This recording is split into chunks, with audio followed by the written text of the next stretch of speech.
Monster card! Draw! Monster card! Draw! Monster card!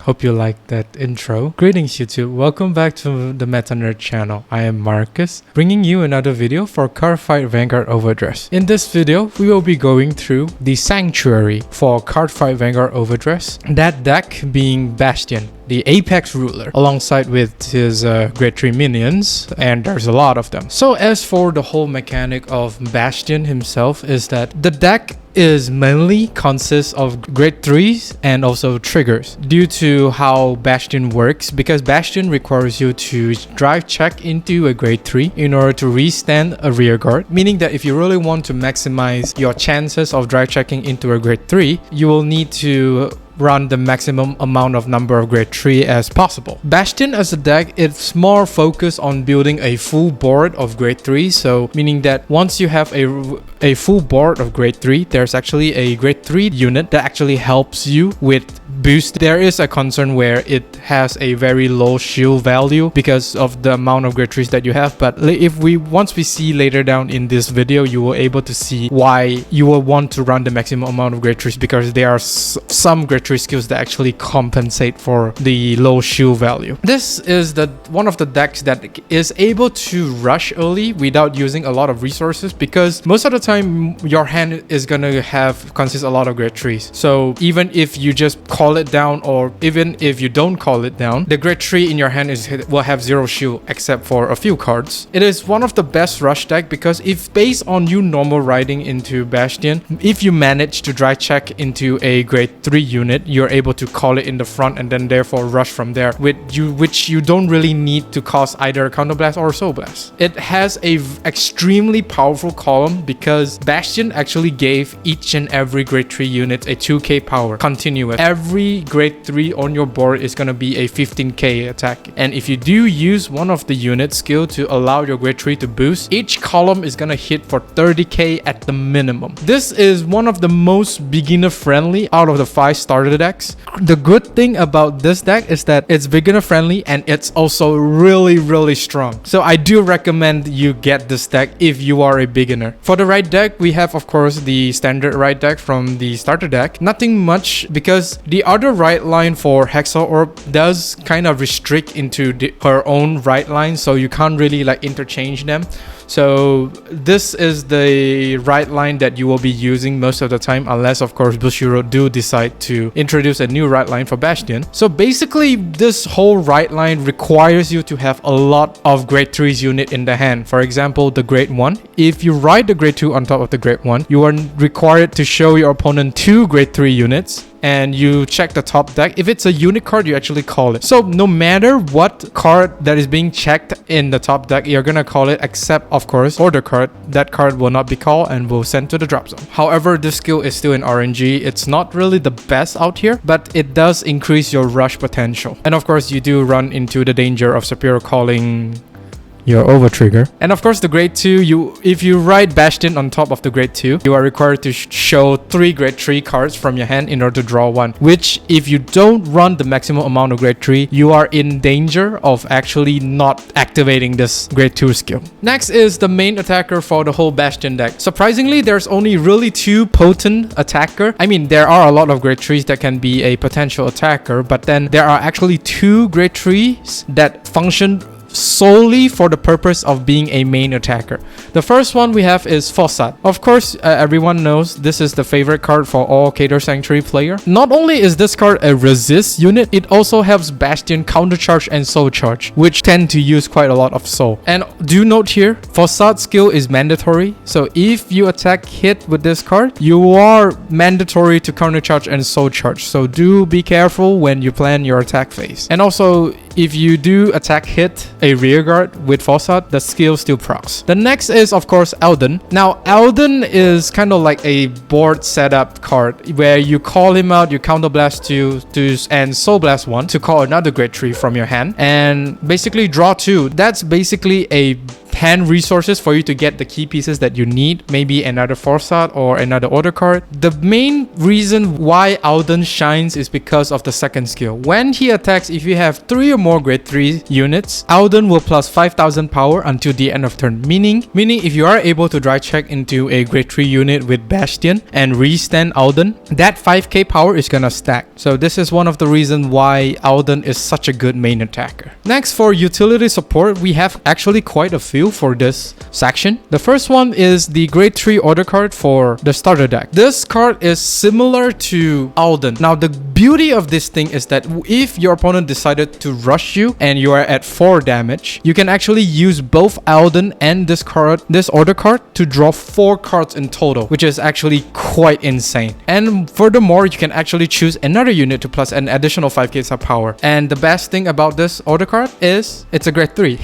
Next is this angel card, where when you discard this card during your turn, you're able to counter blast 1, soul blast 1 to draw a card. Because Bastion does require you to discard a card in order to restand a unit, this card can actually change that cost into a counter blast 1, soul blast 1. Of course, you do have to draw a card. Then she's a grade 3, so essentially you exchange this card for another potentially big shield card, for example a trigger or a sentinel, or perhaps another key pieces, who knows. And all the way from Festival Collection, we have Elfian. Now, Elfian is somewhat a bit on the slower side as compared to the other cards, because he does need to kind of wait until you persona right in order for you to have the full effect. So basically what he does is that if you have a 3 grade 3 units and above, you counter blast 1, he himself will plus 5k, and if you do persona right this turn, you're able to draw 1 card. So of course you can basically just ignore the second part of the skill and just give it plus 5k power. And of course there's another card that allows grade 3 unit to boost. He himself is going to be a 20k booster, including Bastion's power boost. He is actually quite a good unit to have if you do have a lot of resources and you think that you will not be using quite a lot. You can basically just pay 1 counter blast for 5k power. Next is Rafluk. Now Rafluk is awesome.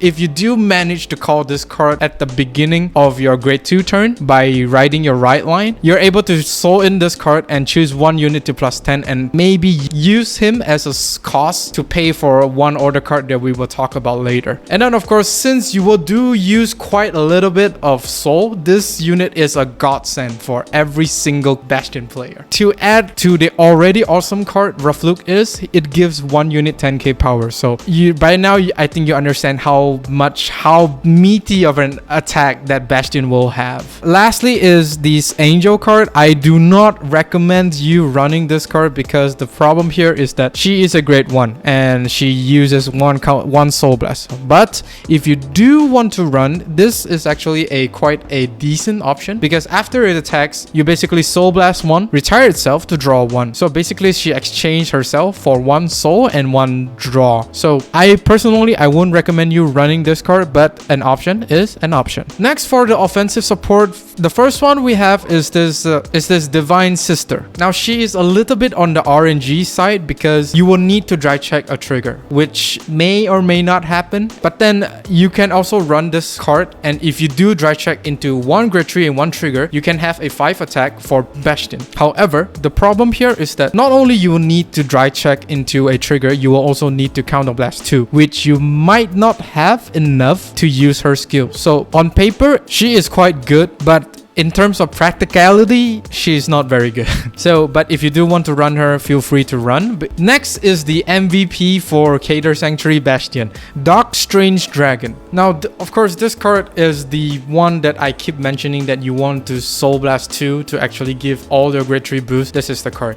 He himself is a grade 3, so this card is a must run no matter what, unless of course you're not playing Bastion. Now you will run into a soul issue down later in the later game, but then you have a lot of cards that actually help you with the soul. The first one being Rafluk, and of course you keep personal riding. Those cards can actually help fuel your cost, and not to mention Falsat actually helps you soul charge. This card, just run it.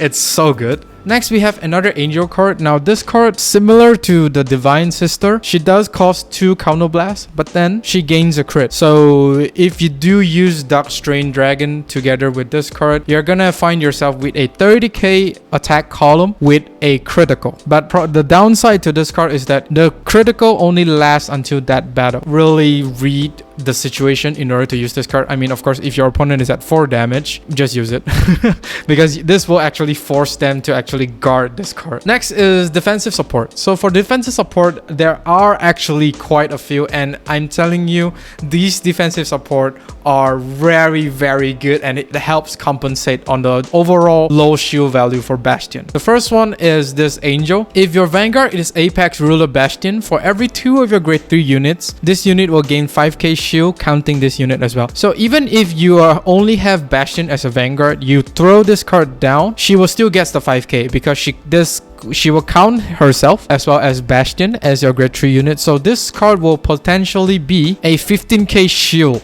if you have a full board of, I mean, at the minimum, if you have a 4 grade 3 rearguards including Bastion. So yeah, it's really, really good, and it's really helps a lot on the overall low shield value. Next is this order card, Blitz Order. I mean, this is one of the most easiest to achieve order card. It does give your Vanguard 15k power. The only requirement that this unit have is that you need to have 3 units or more. I mean, come on. If you don't have 3 units or more, I don't know how to help you. Of course, if you meet Eugene, well, that's gonna be quite a pain. Next, of course, we have another grade 3. This is the, of course, you will see Bastion holding up the sword. This is the card that actually Soul Blast a grade 3 and choose 1 column, and your opponent will return that column units to the bottom of the deck. This card is especially dangerous for a overdress player. So for example, if he's kind of like over greedy and overdress like 4 to 5 cards on a Valiente, you just use this card and send that 5 card back to the bottom deck. And I'm telling you, it's gonna hurt really, really bad. So when you're facing again Bastion, please do expect this card to be played, even if today's meta does not play it. Lastly, of course, this grade 1 PR. Once again, this is a grade 1. I don't recommend you run it, but an option is an option. She basically just counterblasts 1 and retire herself, and you choose 1 face up to call it to the Guardian Circle, and of course you put the top deck face up to your damage zone. Her usefulness is quite niche. That's not really justified running her in the deck. Furthermore, she's a great one. As for triggers, of course, the standard trigger lineup, 4 kill, 4 crit, 3 front, 4 draws works fine. However, if you do want to kind of tweak it up a little bit, I would really suggest you going full crit and the draw. The draw is actually quite useful at situations like if you want to discard from the right deck. Most of the time you don't know what to discard. The draw trigger actually is a main priority target to actually discard. For the over trigger, of course, you will want to run the Nation over trigger. It is insane how powerful this over trigger is, because most of your front row rear guards are gonna be grade 3, so they're gonna perform twin drive every single time, and it will almost certainly guarantee you the win. And that is all for this video. Do let me know down in the comment section on what do you think about Bastion. Is he the best deck in the format at the moment? Do you feel safe running almost all grade 3s in your deck? Like and subscribe, and don't forget to ring the bell notification icon so that you don't miss a video upload. With that being said, I'll see you all on the field.